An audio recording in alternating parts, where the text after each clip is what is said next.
Today we take a look at one of the most vital roles in Football Manager to help you create an attacking tactic. It's the halfback.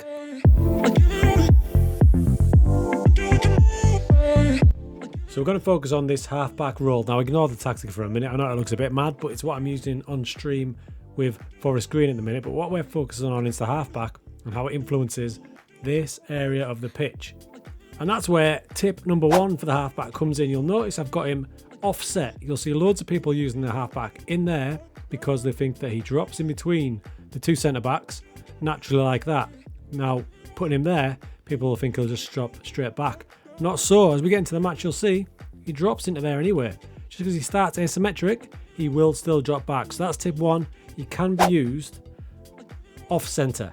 Here you'll see it. You can see Matic there, number 8, and then he is dropping straight back into the centre. Just because he starts off centre here doesn't mean he drops straight back there. He does still drop back in between the two centre backs. Your two centre backs in this case are number 6, Smalling, number 3, Ibanez.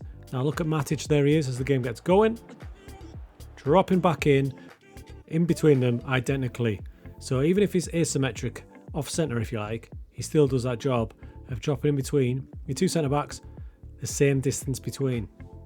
As the play goes on, there's a better example of it. So there's Matic. Remember, he starts off centre, but he's in between them, 3 and 6. Number 4 is his defensive midfield partner, Cristiante. He's progressed a bit, but Matic is stuck in between the two centre backs like we wanted until we progress up the pitch a bit. Tip 2 might surprise you who consider halfback a defensive role, but for me, the halfback is an attacking role. Tell me he didn't just say that. Let me explain. When the halfback drops in between your two centre-backs, they spread wide, so wide in fact that the fullbacks automatically push on higher than they normally would. They really do push it on. Check this play out. So we haven't got the ball at the minute, but when we do win it back there, look at Matic drop straight back in. Now look at Spinazzola and Karsdorp. They're going to absolutely bomb in a minute. There we go. So Matic is now in, forming a back three. Look at Karsdorp and look at Spinazzola. They are flying up, pushing on. And remember, these two are still only fullback support. Because they know they've got insurance from Matic, they're getting up that pitch. So much so in this phase of play, you see Karsdorp and then Matic there. He's off. He's gone past. And now at that point there, he's arguably the most advanced player on the pitch, and Matic is about to receive the ball at half-back. Karsdorp's free and easy to go where he wants. Tip 2 leads directly into tip 3. So tip 3, what you'll see a lot of people do when they use a half-back is, because they know he's going to drop back in, they think, right, I'm going to tell my centre-backs to go wider, stay wider, like that. They do it on both centre-backs like that. Now the thing is, there's absolutely no need to, because when he drops in, they go so wide anyway, you don't need to tell them to go any wider. I'm going to take these stay widers off now that I've just added. So try to win the ball back, and we have. Now what I want to keep an eye on here is Smalling, who's got the ball there, and Ibanez there, and Matic there. Those three, that triangle, you can see where they are now quite narrow. Just watch now though when Matic settles in and the two centre-backs realise. Remember, they both haven't got stay wider on, just natural. Smalling, and look at Ibanez and Smalling. Look how wide they are, especially Ibanez down the left-hand side when we've got the ball. Remember, we're not telling him to do that. He's doing that safe in the knowledge that Matic is dropping back. They're going so wide, if you add that PI stay wider, there's no need to. It might even force them even wider. I mean, look at it now. Look at that spread. They are so wide when normally they'd be probably in that sort of area there. But because we've got him in there, nice and wide. Tip 4 in half-back or clock, and it might surprise you, but my opinion of this has changed very recently. So normally, when selecting a half-back, I would look at the attributes of said half-back and think, right, what I need is basically a centre-back who can play central midfield. Not so for me anymore. Now, funnily enough, I've hit the jackpot here with Matic, because what I'm looking for is deep-lying playmaker attributes for the half-back role. Let me explain. Because the halfback drops in here so much, if you're playing a shorter passing game, especially distributing from the keeper nice and short, he's going to get so much of the ball in that position. I've found that he starts, moves off, switches play, especially in my Forest Green save. I think I've got a 5'6" player.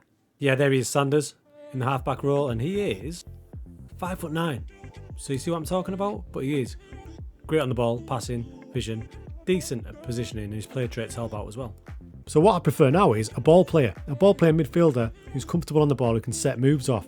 Granted, it'd be even more handy if he does have a bit of defensive positioning, but no longer do I look for heading, marking, jumping reach, which was the classic way I used to look for a halfback.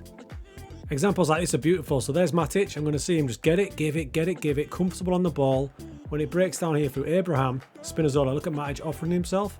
Centre back looks for him, finds him, little ball off, Cristante, back to Matic, making the ball tick over, and you can see that those little passes and that positioning helps us break down the defence. It's why I like to refer to it as a really deep playmaker, almost like a libero type, but starting a bit higher up. Best example here, look at him, Matic there, we've got him highlighted, Karsdorp's got it, Matic dropping deep, he's available for the centre back, get it, has a little look, lovely pass to Pellegrini, he's still there hovering, Karsdorp has a little look, decides I can't get through, Cristante, nope, Smalling, Matic is waiting, takes it, quick 1-2, back to Pellegrini, there's the through ball, Tammy Abraham in, 4-0 up after 30 minutes. So we've seen how effective it can be. What sort of formations will it work in? Now it looks like it's going to work in this balmy one I've got going on stream, but more traditional ones. A classic one to pop it in is a 4-3-3. He'll drop in and we've seen your fullbacks will push on that bit more, meaning that your wide areas are going to be totally covered. Then you can use these guys higher up to possibly cut in and back up a striker. It would be a similar story with a 3 at the back, remember, because as we've seen him dropping back, it means you don't have to use the classic wide centre back. They're going to go wide enough anyway, and you've got enough cover from your wing backs and your wingers. You can drop in, meaning you can probably dribble more to your centre back so they can charge forward a little bit. So there's some brief tips on one of my favourite roles in the game. Despite the halfback only being available with a defend duty, for me, it's one of the best attacking roles in the game if you put it together in the right tactic.